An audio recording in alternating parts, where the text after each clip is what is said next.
a resident in Oak Park, a 31-year homeowner over by, right across the street from what used to be the high school baseball diamond and now is the high school everything track. Very, very busy. And I care deeply about our open space and sports and recreation. And so I'm here tonight as your neighbor to help make sure that everyone gets the information, factual information, because these folks who you're just going to meet here in just a second are here to provide that. The experts will be here. So tonight's format, like the first meeting that we had, we want to make sure we get everyone's questions answered. So we ask that you write them down on the cards and either bring them up here. We're also going to have a floater taking the cards. I already have several of them. We will go through each of those questions, and one of our folks here will be able to help answer those, and then hopefully to your satisfaction. So again, thank you so much for being here. We're going to begin tonight with the introductions, and then Jan Arnold, who is the Executive Director of the Park District, will give you a briefing. A lot of this information, don't worry about taking notes, it's all on the Park District website, which is pdop.org. And it also has a video of the first meeting, and this meeting will be video and posted so that anyone who can't make it to one of these information sessions will be able to hear your questions that I'm sure will help them make an informed decision, because it's really about equipping you to make the decision where your heart leads you. So I'm going to turn it over to Jan to then make the introductions all the way down, and then Jan to present. Here you go. Hello, I am Jan Arnold. I'm the Executive Director here at the Park District of Oak Park. I'm also a resident of Oak Park. I've actually been a resident longer than I've been the Executive Director. Hi everyone, I'm Cassie Breck. I'm President of the Park District Board of Commissioners. And I'm Chris Womack, also on the Board of Commissioners and a 25-plus year resident of Oak Park. Caitlin Culbertson from Elrod Friedman. I'm the attorney for the Park District. I'm Jeffrey Grayson. I'm president of Acuity Research, with the firm that did the community-wide survey. Mitch Bowman, Director of Business Operations at the Park District. And Maureen McCarthy is Deputy Director of Recreation at the Park District. All right, so once again, I want to thank everyone for attending this information session tonight. And as you are aware, the Park District does ask voters in this spring's election to make a binding decision about whether or not a new indoor pool should be built, replacing the outdoor pool at Ridgeland Common. The agency does not have an official stance for or against this project. The purpose of the referendum is to ask voters to vote their choice. And the purpose of these information sessions is not to try to influence anybody's vote in any direction, but to inform residents of the facts behind the referendum decision, to encourage residents to be familiar with the questions in the FAQ document, to make sure you know to use the tax calculator on the website so that you can understand the potential economic impact to your household, and to make your own informed decision when you vote your choice on March 17th or before. So staff have prepared a brief presentation with some of the information, and after the presentation, there will be time to answer questions that have been submitted. We expect we'll get to all the questions we did last time, but any questions that we may not have time to answer tonight will be added to the FAQ document that's posted on the Park District website. So I'm going to turn the meeting over now to Jan Arnold, the Executive Director. We did those. Oh, that's right. Yes. So again, good evening. So what I want to do is kind of walk through some of the information. I was told that I went fast last time, so I'm going to slow it down a notch. And so just kind of walking through how we got to this point. And hopefully we'll answer some of the questions, but again, happy to answer them at the end as well. So The steps that we took before today include community conversations as well as survey results from residents asking for an indoor pool. I know that indoor pool has been a discussion in Oak Park before I became a resident here, and has been continued over the years in regards to what we hear from the residents. The next process that we used was looking at our comprehensive master plan in 2024. We went through a year-long process with a consulting firm called 110%, where we had focus groups, we had pop-up parks, we had a variety of different opportunities for input. Those continued to come back with discussions about a referendum. That report was presented to the Park District Board in February of 2025. They accepted that, and within the plan, it calls for bringing a referendum to the residents of Oak Park. And in the index, it shows it as 2026, so that information is there. The next thing was in regards to how we determined Ridgeland Common was the location. So we looked at the conditions of our properties, and a lot of people think that Ridgeland Common was actually redone in 2013, 2014. The pool was not redone at that time. When the board, none of these folks were on the board at that time, I wasn't here either, but when the board was making a decision about Ridgeland Common, they knew how much money they had to work with, and it wasn't enough to redo the pool at the same time. So that shell that is at the pool is from 1962, and I'll talk a little bit more about the conditions of that as we go. And then we did an assessment in 2025. We did a pro forma looking at the types of activities that would take place. Staff visited a variety of different indoor pools around the community, getting information from operational standpoints, put together a pro forma, presented it to the Park District Board. The Park District Board felt that this obviously was a very important decision and one that should be made by the community. Hence, they voted in December to put it on the ballot, and we're spending these 3 months trying to provide all the information that's necessary for you to make the decision that is most appropriate for you. So the next page, it talks a little bit about the surveys.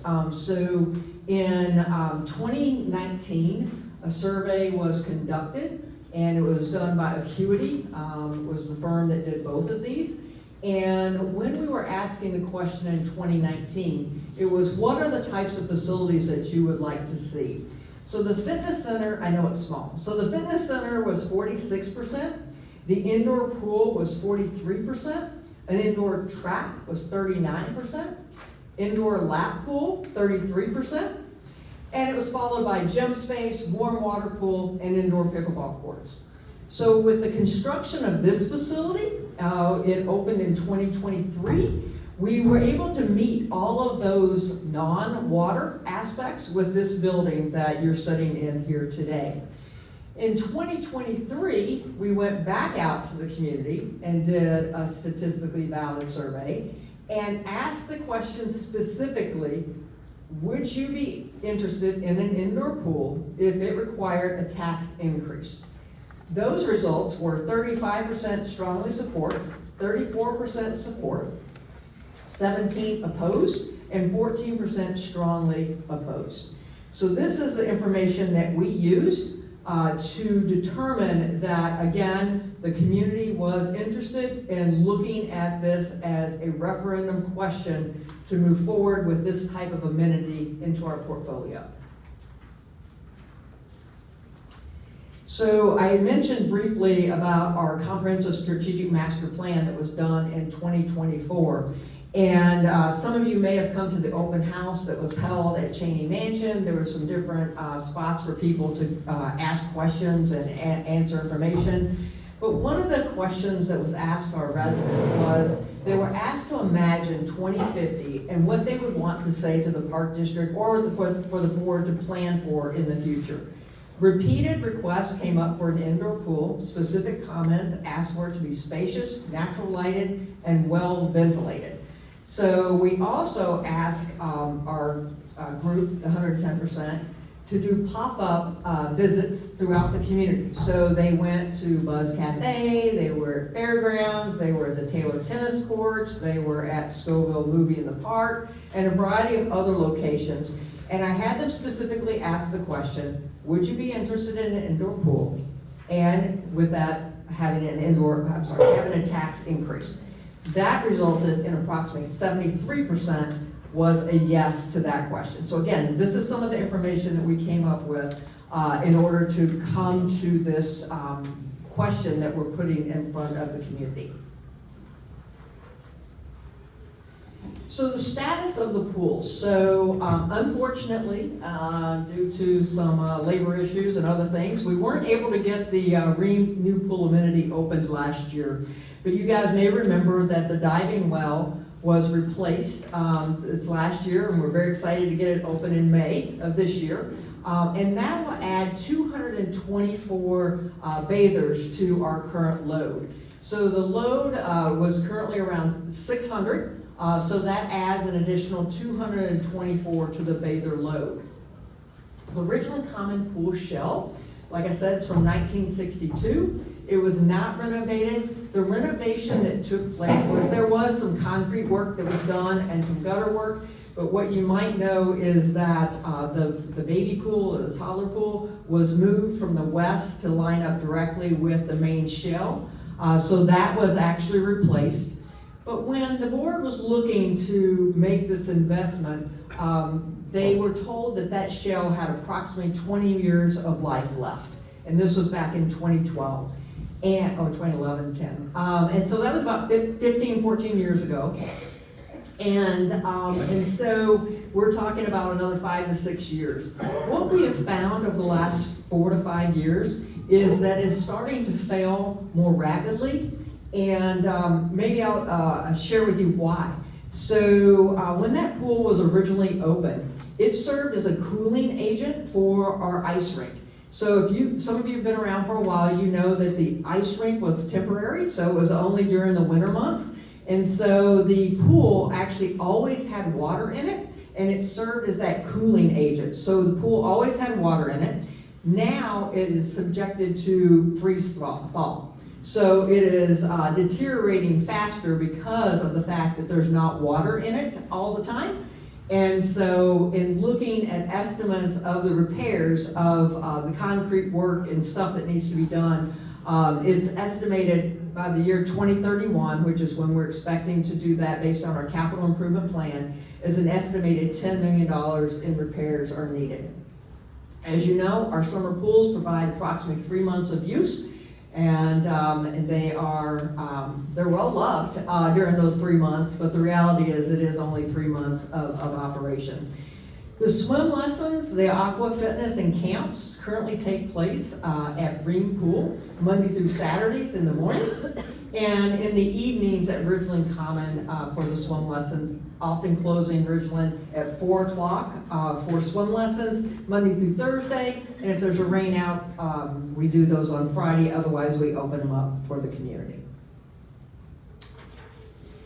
So the indoor pool concept, and I just want to make sure that everyone understands that this is a concept. So in order to put together numbers, we had to come up with a concept, and that was based on the feedback that we've received from the community over the years. And so if in fact the residents opt to move forward with an indoor pool, that's when there'll be community meetings and actually design it. So I've heard some people say, I don't like the splash pad. Okay, well, if it wants to be like an 18 to 24 inch water and that's what the community as a whole wants, then that's what they'll get. But this was a concept that we are putting forth to the residents. Again, the language in the ballot question is for an indoor aquatic facility, because whatever you put in that language is exactly what you have to build. So that's why it's relatively generic from that standpoint. But I just want to talk to these portions of the indoor pool. So by locating it at Ridgeland Common, it doesn't require any new land to be purchased or taken off of the tax rolls. You may not know this, but a community our size of population, we should have approximately 550 acres of green space. We have about 83. So taking green space away is not a direction that we would recommend to move forward from that standpoint. The three components inside the pool are the therapy pool, which is a warm water pool.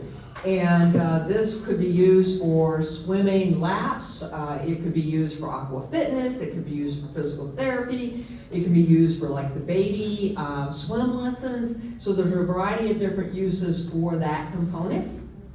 The pool, so a lot of people have commented because it has the lap lanes. Again, that's a depiction to show that you can swim laps. But just like our pools currently at Ridgeland and Ream, you swim laps at certain times and it's open for the community for open play, open swim. So that's what this pool concept is to have a pool that can be used for multiple purposes. There are some pools, indoor pools, that actually have like an indoor obstacle course that fits up into the ceiling and then it drops down. So again, if in fact we move forward with this based on the community's desires, those are things that can be planned. But this would be used for swim lessons, aqua fitness, community play. We put Wibbits in there, as well as lap swimming. And then the kid play space. This is depicted to be have runoff water slides. So what that means is it's water, but kids don't have to know how to swim. So it allows water features to be played with year round. But like I said, I have heard some people say they'd rather see like Oak Brook has outside. I think it's like an 18-inch. So again, concept, if that's what the community wants, that's what they would work on planning. So the camps, the swim lessons, aqua fitness classes would be moved indoors. This would eliminate the weather disruptions.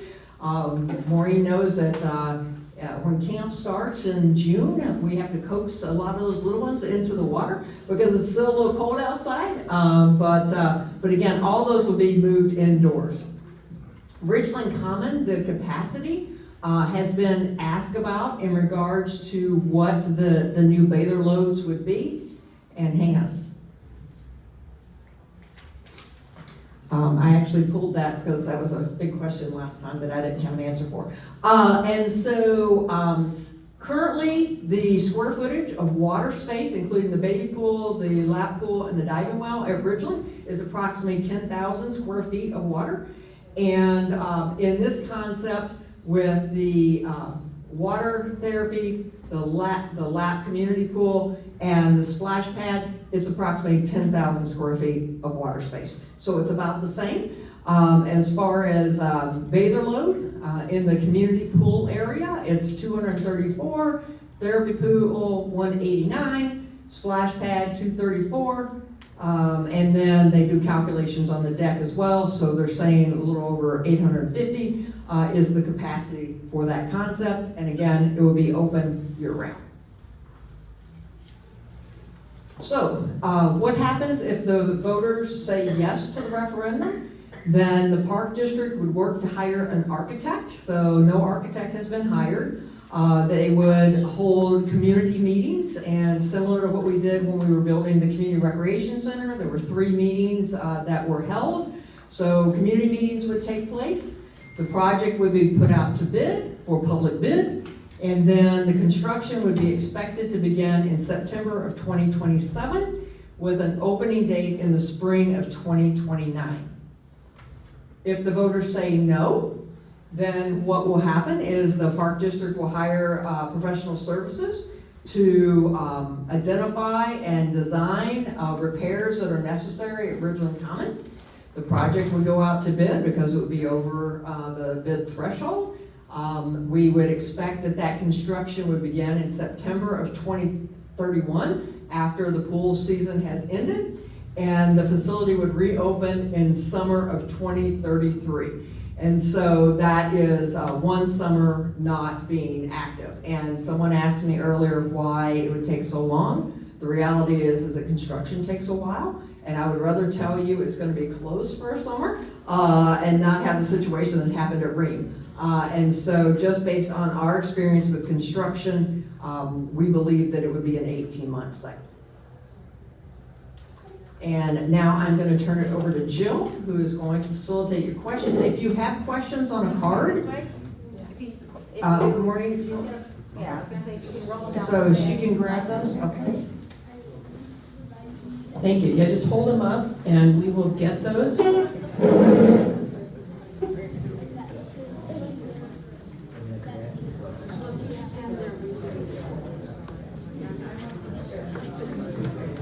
right, thank you very much. And if you're standing in the back, please find a seat and make yourself comfortable, please. Glad you're here tonight.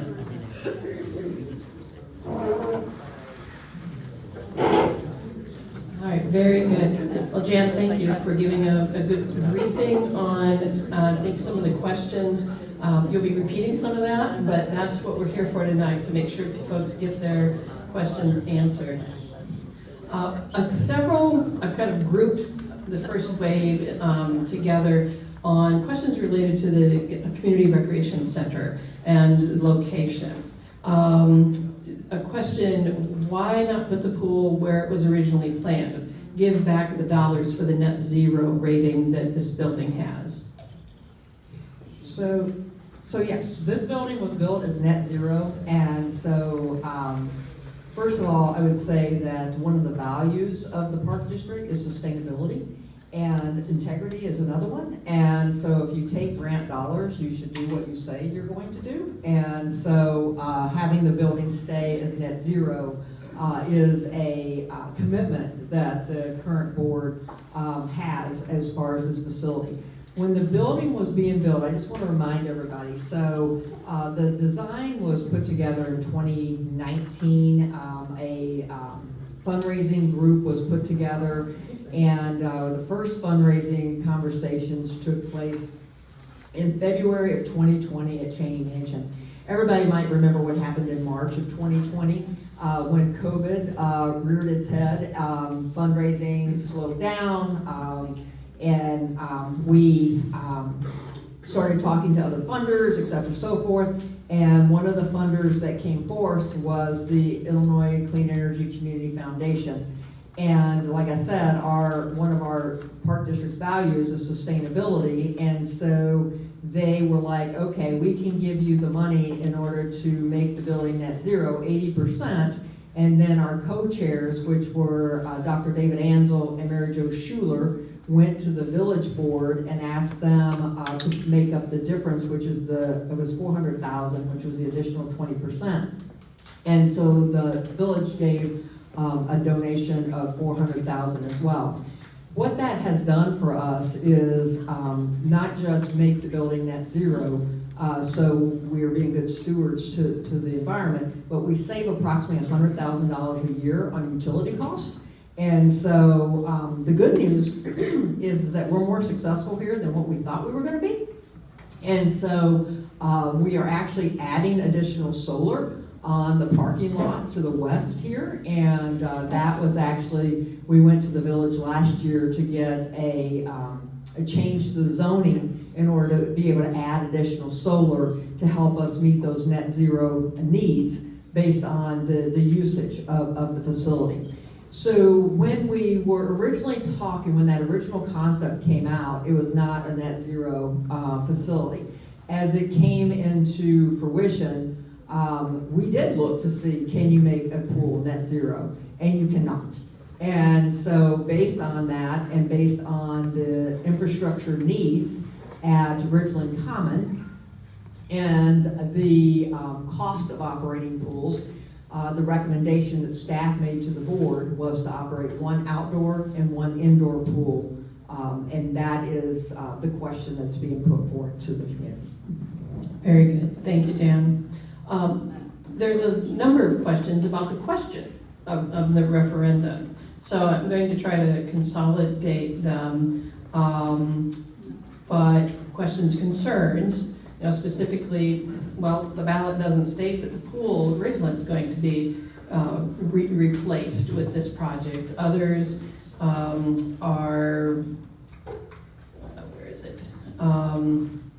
Concerns about the ballot language. Why can't it be changed to make sure that people are aware of that Ridgeland would be consumed? and then basically who wrote the referendum question. So those are a few referring to the referendum language. Perhaps we can detail that more. Yeah, before the specific question is answered, I just would like to offer on behalf of the board, because we've heard this question and a concern, offer an apology that the language to some people is not clear, that we didn't specifically say this pool would replace Ridgeland. That was not an intentional misdirection, and so I just want to say, you know, we are sorry that people feel that way and that is how the language is being interpreted. And part of the reason for the multiple meetings, the FAQs, the advertising campaign is to make sure that it's 100% crystal clear to people that is the option in front of them. And then I'll let Jan answer the question about the language, how it's developed and why it can't be changed. Yes, okay, so who presented the question? So our bond counsel is Chapman and Cutler, and they provided us the language that is on the ballot. When it came to the Park District, we sent it to our attorneys to see if they had any concerns with the question. It came back, there was conversations in regards to you put the project first or the money first, and so we went back and forth with that. Then we went back to Chapman Cutler, and we ended up with the one that they originally proposed, which is the language that it's on the ballot. What happens after that is that it was on the agenda that got posted and presented to the board at their meeting on December the 18th or 19th. I can't remember now what day it was, but it was 18th or 19th. And then it gets submitted to the county.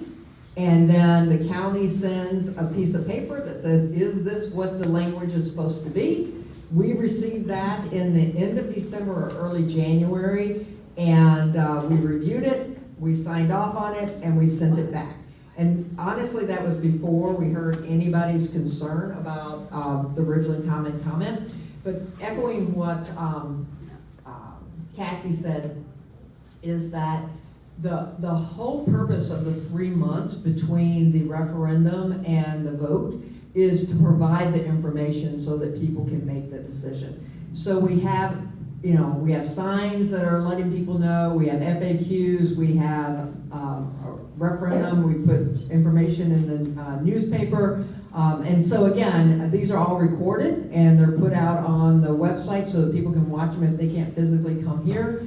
So, that's how it came to be. Okay, because there are several who want assurance that every voter is going to know what they're voting for. And what we hear you say is, yes, that's exactly what we're trying to get out. Chris, did you have a comment? The other side of this is why it can't be changed, is that it's already, people have started voting, is that absentee ballots are going out, people who are voting remotely, so it's not something that can be changed at this point. Are we going to be allowed to engage? No, I'm sorry? Are we going to be allowed to engage in any sort of dialogue? Not here, no. This isn't the format of this experience so that we can get to everyone's questions. But if you want to stay after we adjourn and everyone has their questions answered, you can certainly do that. No. We finished, Chris, I'm sorry you interrupted. Very good. There were a number of questions related to the CRC, the location, and took care of the referendum. Why not put the pool where it was originally planned and give back to net zero? We talked about that. But also, did we ever get an estimate for a pool here? No. So again, as we look to see if it could be made net zero, and that was determined no, we did not get an estimate. Okay. Do we need an indoor pool? And if so, why wasn't it built when this facility was built? Yeah, so many of you hopefully know that this project was a capital campaign, so your taxes did not increase for this facility. Of the $21.6 million that it cost to build this building, $15.6 million came from individual donors. Many of their names are on that wall. And then the additional $6 million came out of the capital improvement plan that we have, that we use to improve all of our facilities throughout the facility. So when that campaign was launched, the determination by the fundraising task force and in conjunction with the Park District Board was to do phase 1, which was what we felt would have the greatest impact to the largest number of people, which is the community recreation center that you sit in today. Okay. In addition to a question regarding the net zero and why that is important, there is a question specific to what's the annual operating deficit of the CRC? I'm happy to tell you that it actually generates a positive $300,000 on an annual basis. So again, we're bringing an additional $300,000 into our operating budget so that we transfer into the capital improvement plan to use for this facility and other facilities. Yeah. It was mentioned at some point that the Park District has talked with Forest Park about potentially sharing a summer pool. Can you talk to us about that? And would it increase, and how would it ease operating expenses if we had that partnership with them? Okay, so I'll try. A couple Thursdays ago, I was talking to my counterpart in Forest Park. She made a comment that if the referendum passed in Oak Park, she would like to have a conversation about Forest Park and utilizing the indoor pool that would be built.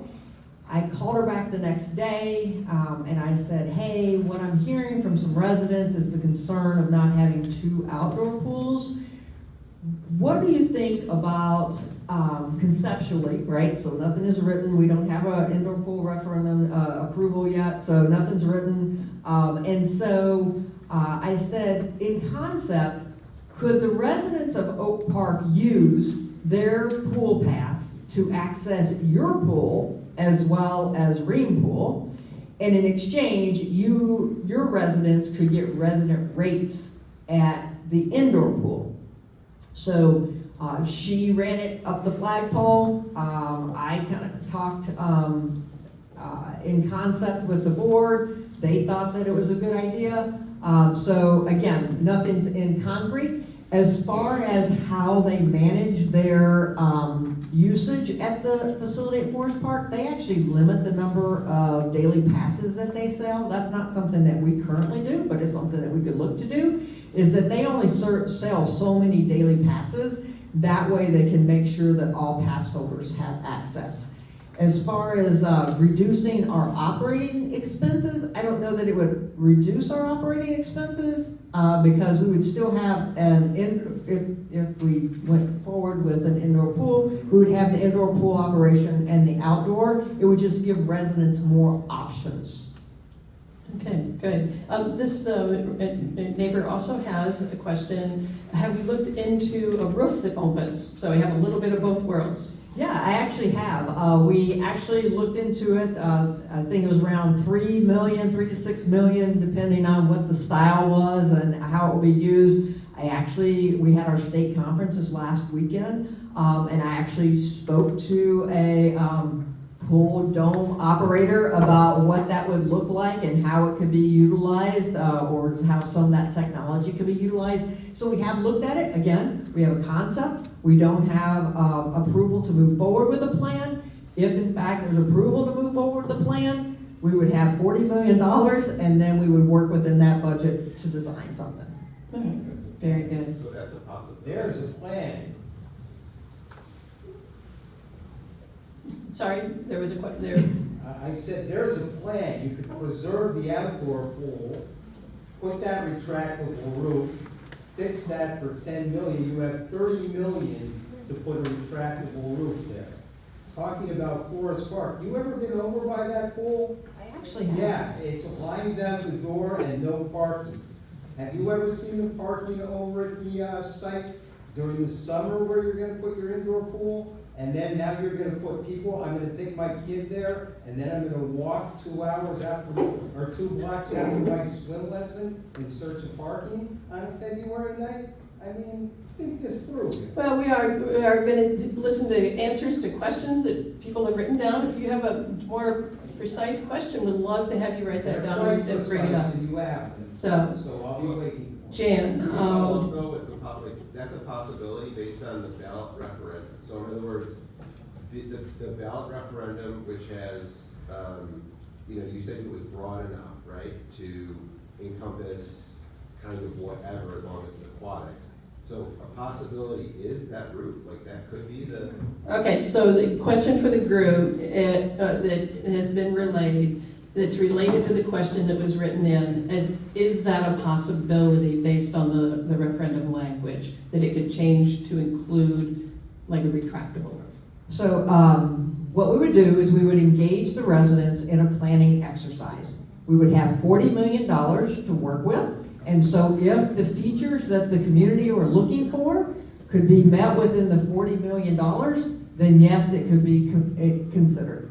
But at this point, there's no architect, it's just conceptually what. That's correct. But we did ask the question about the cost because that was something that we had heard in the past. So we wanted to, like the survey that they did in '24. So yes, we did look at it. It is a potential option based on the cost. Did you say the cost? You said you talked to someone. I said that what I've been told is that they range somewhere between $3 and $6 million. So that again is further down the road, but it's nice to have that clarity to the question that was asked about, have we looked at that? There's some couple questions related to, did we ask people if they wanted to give up an outdoor pool? And that wasn't one of the questions, but there were a lot of questions asked related to how the community has responded to questions. Perhaps Jeff, you can talk about the questions that had went out. There was one concern of how do we know that the data is statistically valid based on the number of respondents? So that's your area of expertise. Thank you. So the first question about what questions were asked, essentially the questions that Jan showed earlier were the questions that we asked, especially the second one in 2023. That was a community-wide survey of just over 550 residents. That was what we call a willingness to pay question.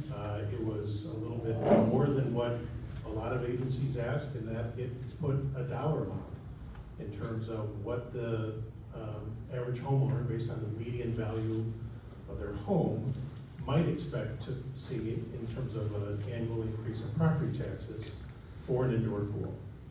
It was a ballpark. The district wasn't even at concept stage yet. It was really broad concept, very high level concept. Are you willing to pay $90 more for median value of home to have an indoor pool? Didn't talk about location, didn't talk about the other pools, just conceptually, is there demand for this? And that survey showed well over 2-to-1 support. It showed a high level of strong support, in fact, much more strong support than strong opposition.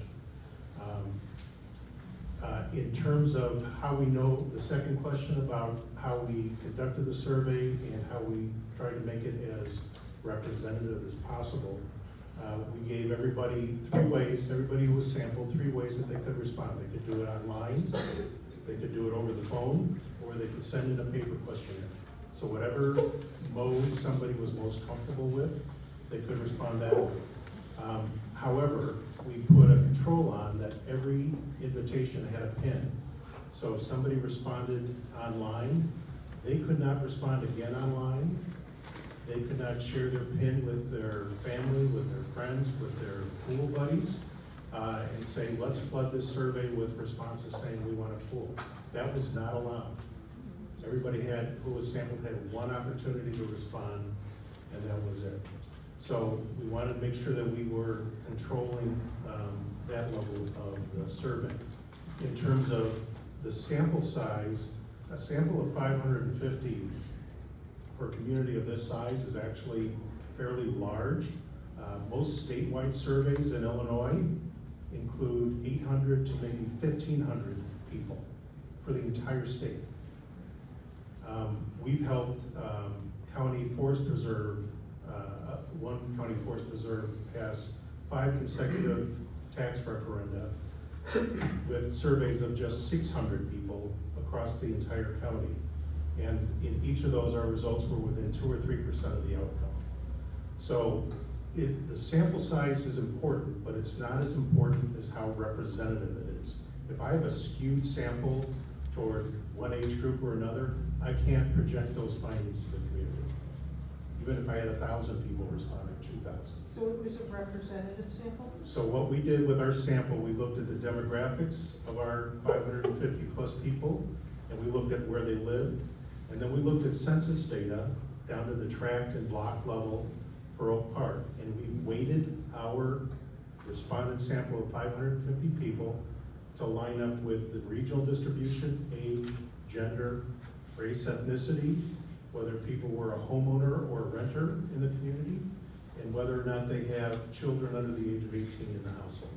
So on all those demographics and region, we know that our sample of 550 some respondents is representative of the population of residents. Voters Even if all and that's true, non-voters. you didn't ask a valid question.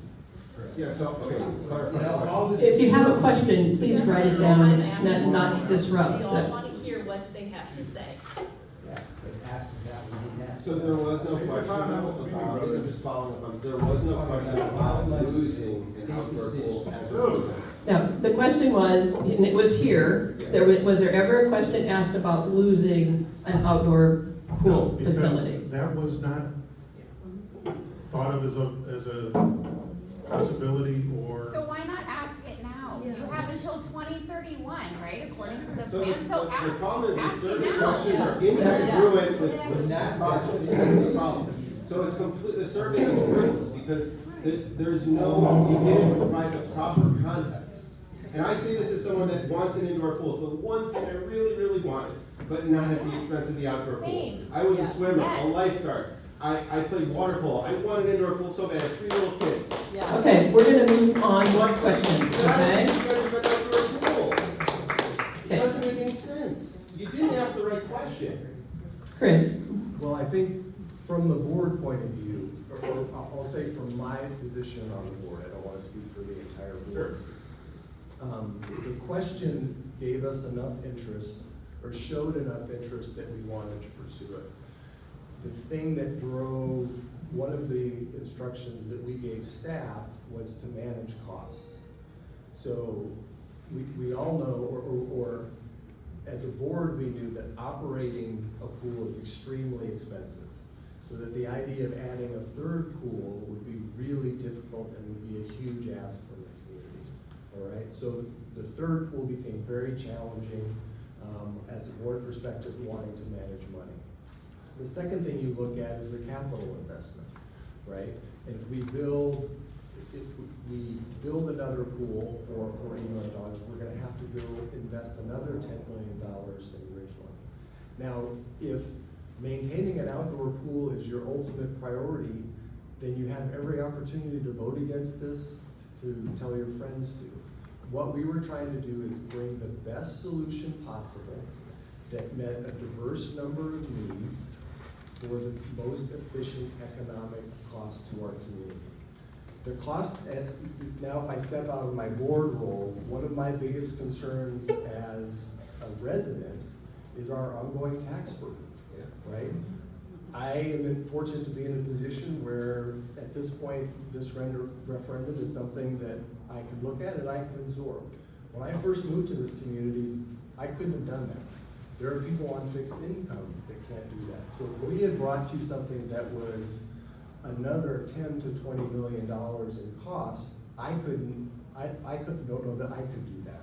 So we're trying to thread this needle of understanding that some people have this huge interest in outdoor pool space. I'm a lap swimmer. I love going to Ridgeland in the morning and seeing the sun come up as I'm swimming. That was the first question I asked Jan when we kind of headed in this direction. She said, no, that's the sacrifice, that if we want to be responsible with the dollars and not demand too much from our community. So you have your opportunity to vote for it, to do yay or nay, because again, any other option is just going to drive up the costs even further. So that's why we brought it as a board, is we're trying to thread this needle between those two things. And again, if that's the driving thing for you, then vote no. And I would have the utmost respect for someone that made that decision. But we were trying to balance across a broader spectrum, and I hope you can respect that we're not trying to mislead, we're not trying to, we're trying to do the best with the resources that we have, respect things we've heard about the tax burden, that I feel personally about the tax burden, I know other commissioners do, and I know staff does. Well, I appreciate the answer, and yeah, that's very good context. I definitely appreciate that perspective going forward. Very good, thank you. Let's, Jehan, you wanted to add to that? Yeah, I just wanted to, capacity and the outdoor pools seem to be a conversation that comes up. So we did some analysis on our pools, and I just want people to understand that in 2024, Ream reached capacity 2 days, and in 2025, it reached capacity on 4 days. Ridgeland Common never hit capacity on 24 or 25.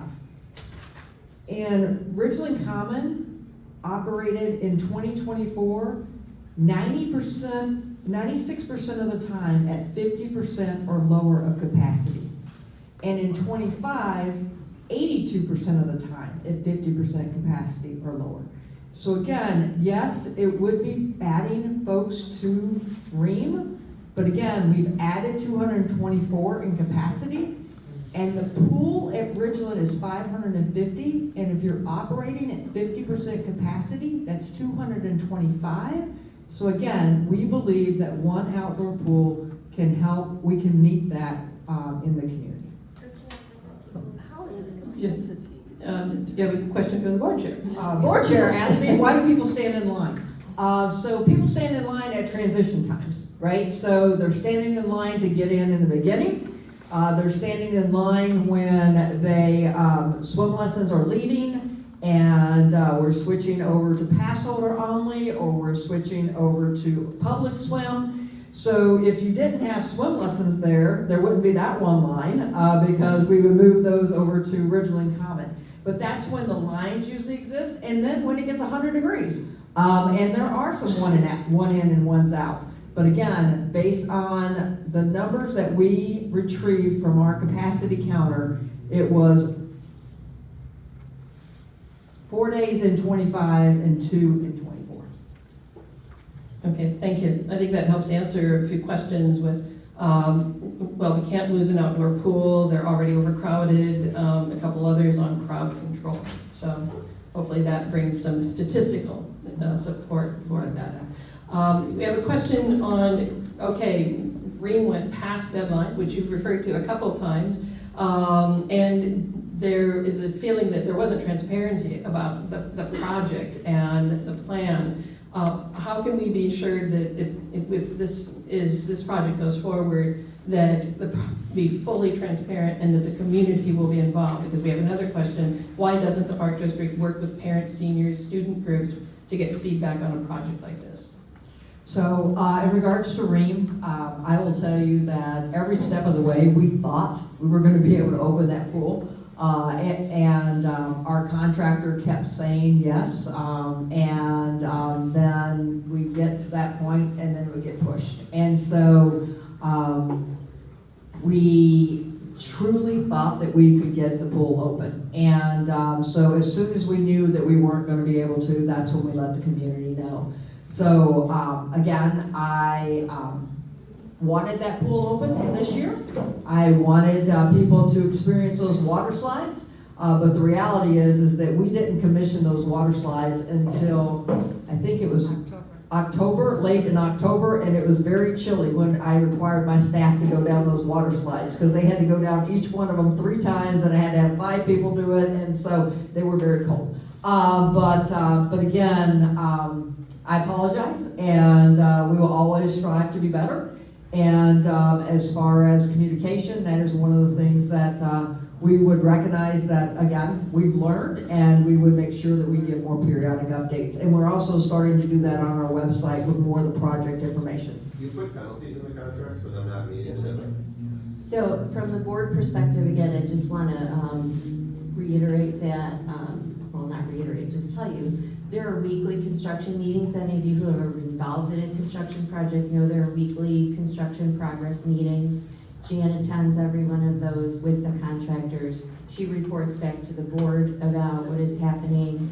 There are penalties built into the contract for every project that we do. If a contractor goes overtime, there are penalties built in. So they're incentivized to make sure that they're on time. Every project that the Park District has done over the last 14 years has come in on time and usually under budget.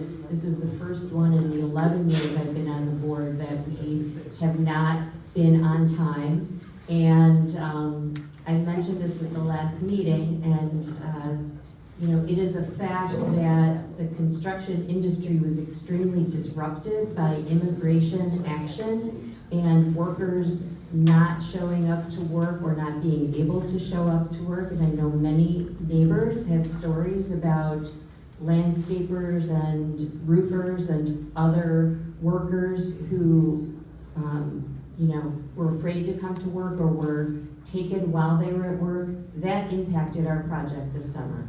We're not, I know sometimes we feel like we're in a bubble in Oak Park, but we are very much impacted by federal actions in the outside world, and this is one of those examples. And it was very disappointing, but it is ready to open this spring.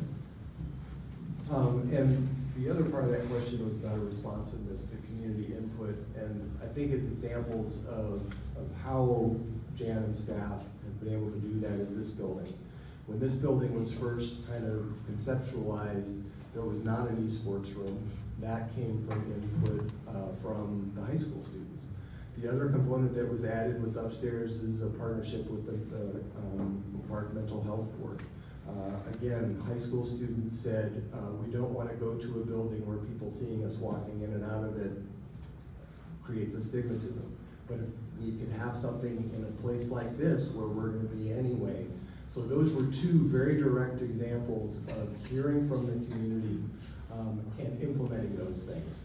Now, we know the hardest thing is to draw out that. We know people are busy, we know people have a lot going on. So what we continue to try to do is push into new areas, meetings like this, but we know people can't always make these. We never, that I recall, videotape these so that people can see this discussion tonight if they can't make it. So we're continuing to try to push out to get more and more community input. If you have ideas, please come to us. But we try to hear everything that we can, and we really try to evaluate and see if it's a good partnership or a good thing to execute on, as example by this building. On that same thread, can you talk a little bit about, you said that, you know, you can kind of determine what the community wants. Maybe it's a roof over the thing, maybe it's whatever. How, like, can you get a little more granular on how that will work? Like, let's say this passes. How do you get input from the community on whether they want a splash pad or 18 inches or whatever? How does that work? For all those in the room, the question has been built on how do you do the community input? If this passes, what does that look like and how are all voices heard? And there were a couple of you who had questions similar to that. How will our voices be heard? We're seniors, we're renters, how will we be heard? Yeah, so when we were building the community recreation center, there were a couple different things that were done. One, we did some focus group meetings. We had one at Cheney Mansion. That was pre-COVID, and then post-COVID. We actually did them online. And so we actually had our architects facilitate those conversations. And it was actually the same thing that we did when we did the master plan down at Green Pool. We did those community meetings online at that time. And so it's usually they do like boards, and they have people like put stickers on them, and we actually did this with the kids over at Field at Man School to choose the playground equipment that's going to go into the new field playground. So it is inviting community to come in. Like I said, we typically do 3 of those where we get feedback, and again, it's a democratic process where the majority wins from that standpoint. Very good, thank you. So lots of opportunity for, if it is approved, then a whole process begins from there. There is a question on if residents vote no, will there continue to be a search for another location for an indoor facility? So as to what Chris shared, again, we would not look to take any of our green space out. And from a financial standpoint, it would not be the recommendation of the Park District staff that we would look to add an indoor pool at a different location, because that would require, it would be more than 40 million. It would be the cost of the land and then all of the infrastructure in addition to the facility. By doing it at Bridgeland Common, that infrastructure is already there. So at this point, I can't speak for the board. I can't speak for future boards. All I can say is at this point, the direction that I have been given and the recommendation that I have made is not to look for a different location at this point. Because there was a question specific to the purchase of the Moira site to build a potentially new pool complex. But what we hear you saying is that's going to add a lot of money, or? Acquiring land is not just, and you guys know this, it's not just acquiring the land, it's also taking it out of the tax rolls, which I hear a lot about from a negative standpoint as well.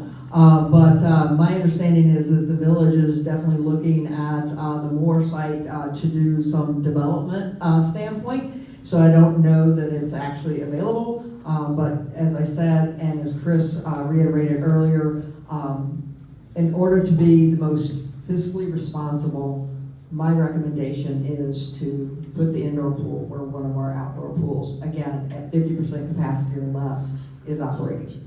Yeah, Chris.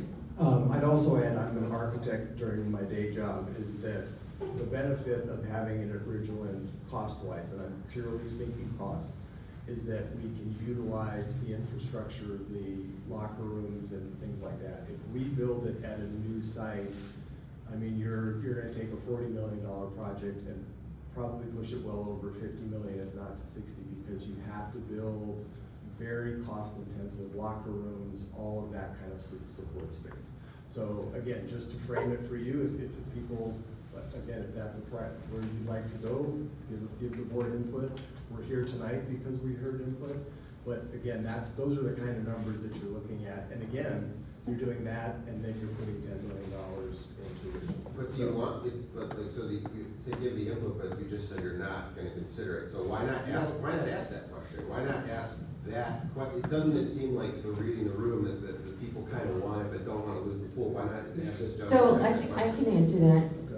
Reading the room is the people who are in this room tonight. We hear from many, many people throughout the community at many different times in many different ways. If we built this center on donated land and heard a lot of negative voices about people who said this land should not have been donated to the Park District. It is now off the tax rolls forever, and that's impacting our taxes. So if we purchased a piece of land for however much that costs and take that land off the tax rolls, that's expense on top of expense on top of the expense of building the pool. And part of the responsibility of the board when we're elected to do this job is to be fiduciary agents of the community and make the most responsible decisions, and we take that very seriously. So although maybe there are people who would say, heck yeah, buy property, I don't care how much it costs, we need 3 pools, faced with the research and the recommendations of staff and looking at the entire community, We don't believe that's a responsible course of action, and people are already concerned about taxes going up. We know that would double the increase. We also know that there are other projects in town. The village, for example, has projects in mind they don't have to ask our permission on. Those projects will be built with or without community input or approval. So this is a project that requires community approval, and we are very intentional about being respectful of people's limitations and not being extravagant with the things that we propose. We believe that for the size of our community, based on national standards in the industry, 2 pools is sufficient capacity for a community our size, and so that's what we feel responsibly that we can put forward. Good, thank you very much. Great perspective from what the board has looked at and struggled with from all of your different perspectives as residents and representing a diverse community. Jen, there's a couple questions about staffing. How much staff would an indoor pool require, since it's going to be year-round, and others have found it difficult to keep that staffing? Can you address that, please? Yeah, so staff, when they were preparing the performas, we actually included full-time lifeguards, because that's what Chicago Park District is doing in order to be able to operate and have lifeguards. I did see and hear the comment about operating without lifeguards. I am completely against operating an indoor pool without lifeguards. I do know that some park districts do it. I don't think that it is a wise move, and people can have heart attacks at lap swimming, and we want to make sure that we're providing rescue if necessary. So we do have in our performa that was put together and presented as part of this project, and that is including staffing from a full-time lifeguard standpoint. Not all would be full-time, but there would be some full-time in order to support that. Good, thank you. And when we talk about indoor splash pads and indoor pools, where are they in the surrounding area? There's a question about that. I know Oak Brook is one that's been mentioned multiple times. Yeah, Oak Brook has like a pool and a lap pool. Their splash pad is outside, not inside, and it's like an 18-inch pool. I know that Schaumburg has some runoff slides that they have in theirs, and then they have like, I'll call it a fun pool, but also with lap swimming lines. As far as the concept of the indoor splash pad, I can't think of one that I've seen here in Illinois. I've seen them in Texas and in other communities, but not specifically around here. As far as indoor pools in Oak Park, the YMCA has an indoor pool, FFC has an indoor pool, the high school has an indoor pool, Gottlieb has an indoor pool, Loyola has an indoor pool. But those are more lap-based and not splash pad or what I'll call a fun pool. Mm-hmm. When we look at the site, there was also a couple questions related to, wow, parking will be a challenge if we have a lot more people there. What have you talked about or thought about in addressing parking if an indoor facility that holds as many people as it will would open? Yeah, so I said last time, Oak Park, no park. And so the reality is that parking is a challenge, right? We are not going to act like it's not. And so the reality is parking's a challenge now at Ridgeland Common when we are fully staffed with day camp and skating going on as well as swimming. So as far as there is parking around, it may not be at the front door, but there is parking, whether it's behind the train track or up on Ridgeland. We do have partnership agreements with the high school at certain times to utilize the parking garage. So I think that those would be some of the things that we would explore. I know that when we do ice shows at Ridgeland, we work with Pilgrim in order to use their parking lot. So those are some of the things that we would look to explore. Okay, very good. Thank you for addressing that. We had a request to repeat a couple things. One of them was the bather load that's now, I think you shared that, but maybe off the top of your head. 550 at Richland County. 550, good. And how long would the pool be out of service if the new pool is, if an indoor pool is constructed? So our estimate is that it would begin construction in the fall of '27 and reopen in the spring of '29. So is that 18 months? Somewhere in that neighborhood. That's for this indoor pool, sorry? Indoor pool. This building took 14 months to build, so somewhere in that neighborhood. What was the 2031 thing then? I'm confused. That's when the school shell needs to be replaced, and that's when it was slotted. Good, thank you. If we, so if the pool is not approved, the referendum says no, does that then conserve taxpayer dollars for other prospective capital projects? Probably not a park district question to answer, but it would mean if it doesn't pass that there will be no additional tax as a result of. Oh, so as far as the police station and Yeah. village hall, so I guess what I would answer that is that on your tax bill, it shows you which agency gets your tax dollars. I think it's the second installment. And so there would not be an increase to your park district dollars for capital. But again, I can't speak for how much money the village may be asking for or any other entity. But you would not have an increase for the capital project if you voted no.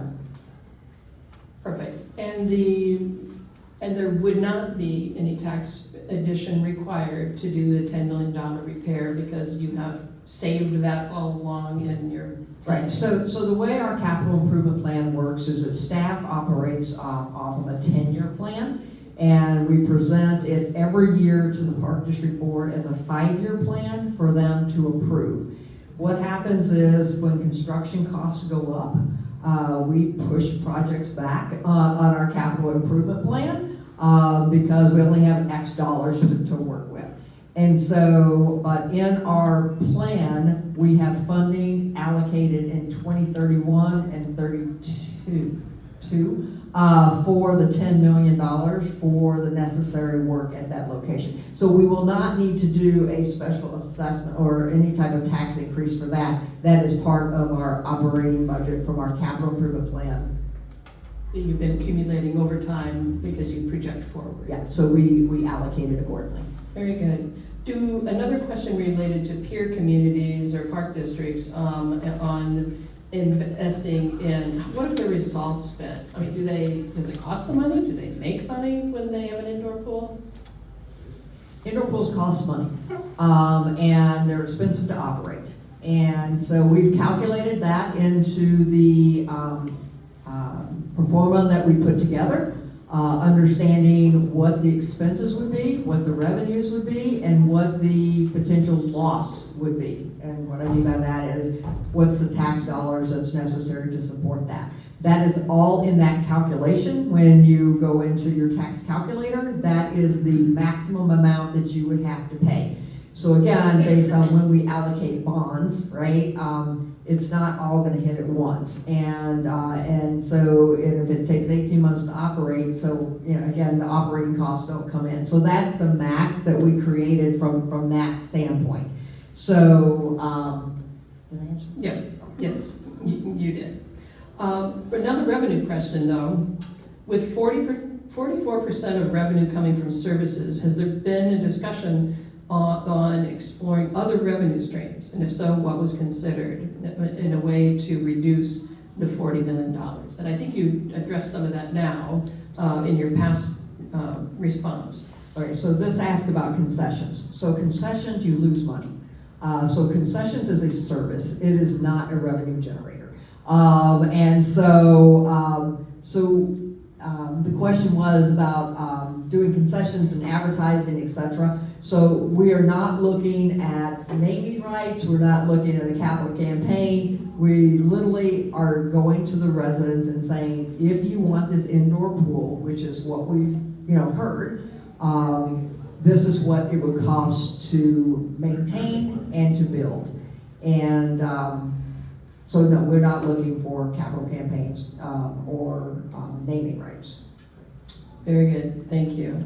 A real technical question regarding water in Ridgeland. Why don't you leave water in the Ridgeland pool all year round to protect it during the winter? You mentioned before that may be common practice in colder areas.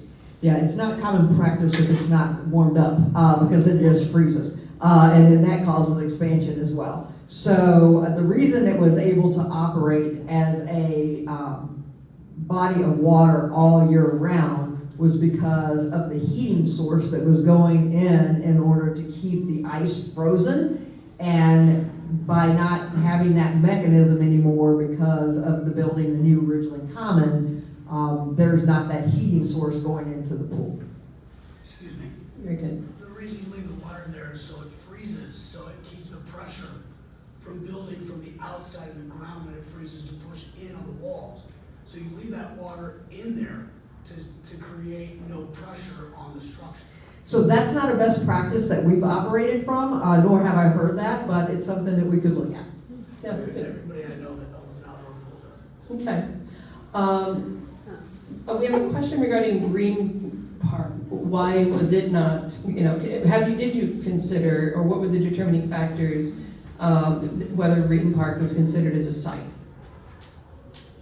I think you addressed that a little bit in your breakdown of presentation. Yeah, so most of the users use Ream Park, not Ridgeland. Ream, there were Bill's not here, he's out sick. I think it was in 2000, Ridgeland had some work, Ream had some work done where they actually put in that zero depth aspect. And so it used to be similar to what Ridgeland looks like today, but there was work done, I think, in 2000 to put the zero depth in where that kids area is at Ream now. So again, it is a newer structure. It is a more heavily utilized structure, and it doesn't have, yeah, I would say that those are the two things. Okay, very good. And what is the determining factor for making lap pools 6 or 8 lanes? So when we were putting the concept together, and I probably should say this because I don't know if I've said it out loud, is that the plan is to keep morning lap swim happening at Ream. So that people could still swim outside in the morning if we went with the indoor. So instead of moving it to Ridgeland like we currently do, we'd leave it down at Ream because we wouldn't have swim lessons down there, and then after lap swim it would open up for community. But going back to the question, I just completely lost my train of thought. The lap pool 6 or 8 laps. So 6 or 8. So when we were asking for the concept to be built, we said, we have so many lap swimmers in Oak Park. What's the most that you can give us? So again, that's where we came up with 8. And so if you think about 3 people in a lane, it's about 24 people lap swimming at the same time by having it as an 8-lane pool. Okay, very good. A question regarding, have we explored working with the local Y that has summer indoor programs to expand park programs there to alleviate some of the need for indoor warm water? My understanding in regards to the YMCA pool is that it is maximized and it also is in need for some improvements as well. But they utilize it for their tops, their swim team. I know that they have used Ridgeland in the past for some of their swim team, and then they also use the high school, so I'm not sure of the availability. Okay.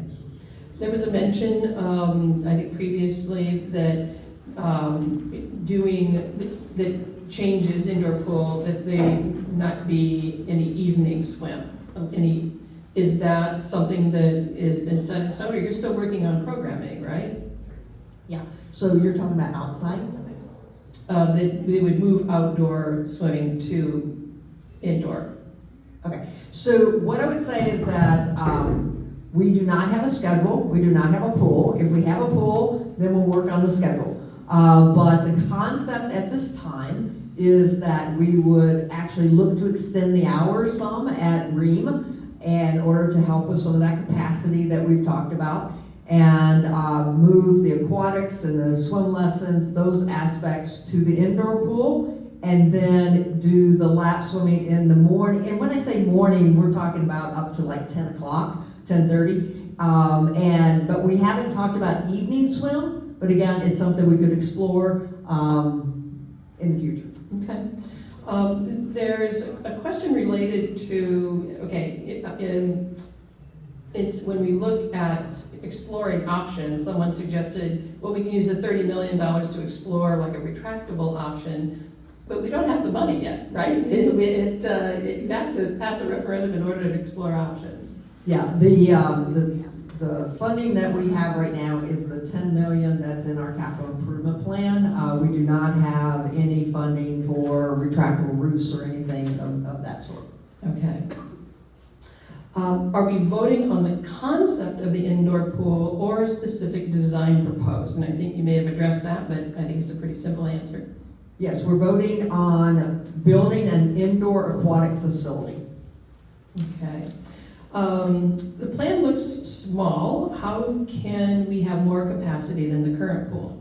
So again, this is a concept. So as I said, I shared with you what the bather load was for each of them, and currently the water surface is 10,000 square feet. The new would be approximately 10,000 square feet. So again, it's a concept, it's an image. So it may look small to you just based on the design of how it's angled, but the square footage is the same. And think about it, it's still the same footprint.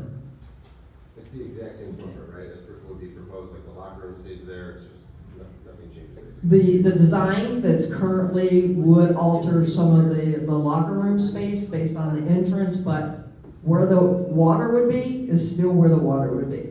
And as you said, the same square footage would be utilized, just reconfigured to meet the needs that were identified.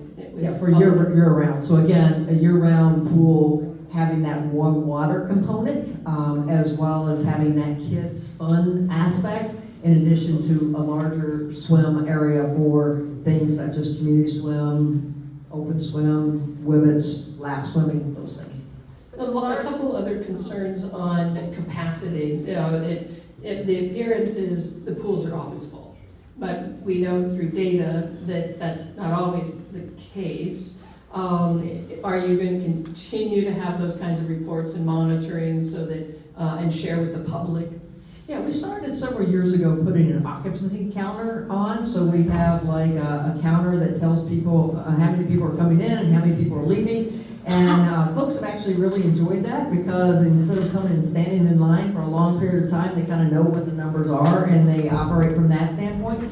So yes, and as I said earlier, you know, one of the things that Forest Park does at their pool is to limit the daily passes. And we haven't done that at this point, but that's something that we could explore if we saw that our pass holders were not gaining access. Mm-hmm. Back to the referendum on its impact. There's a question of, is it possible in any way to not have the full amount to have this impact on taxpayers? Or is the amount set along with the referendum language?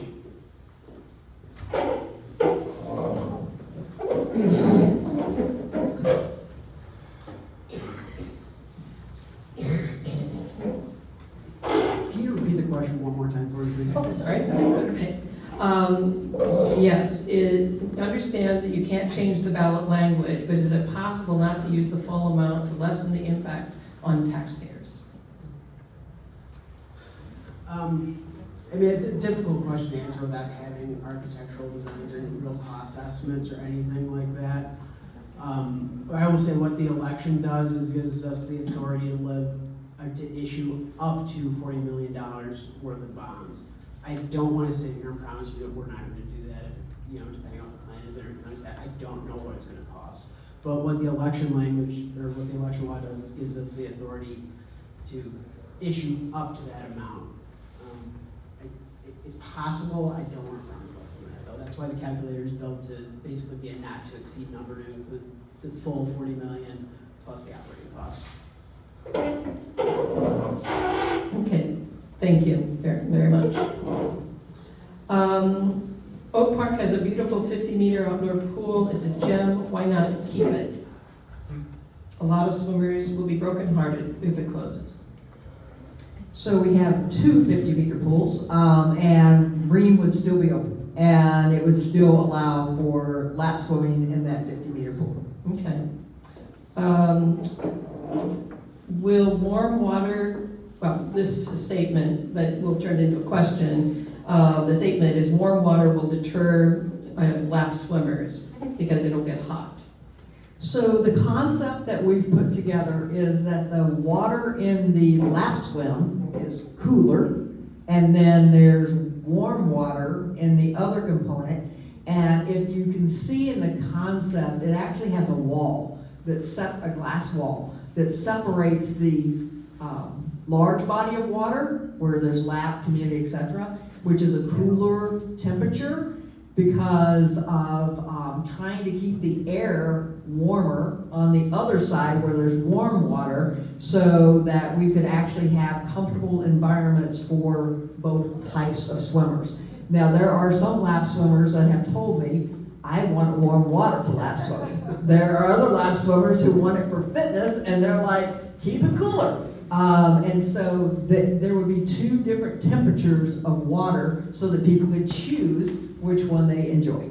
Okay. Can I ask just really quick on that same point? So the design is actually to keep the exact same thing, you just put on a wall, or it'll be a separate pool? It's gonna be rebuilt into. It's 3 bodies of water. It's 3 different. Yeah. So speaking of water is another question. Some people like to swim when it's cold. Why can't we keep the pool open from April to October? And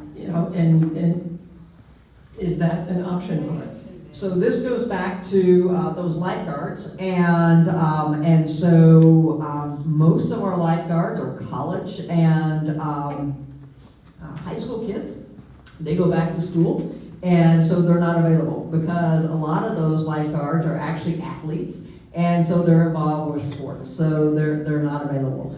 And I have done a campaign a few years ago to get senior citizens to sign up to go to my lifeguarding class so that we could keep it going, but no one signed up.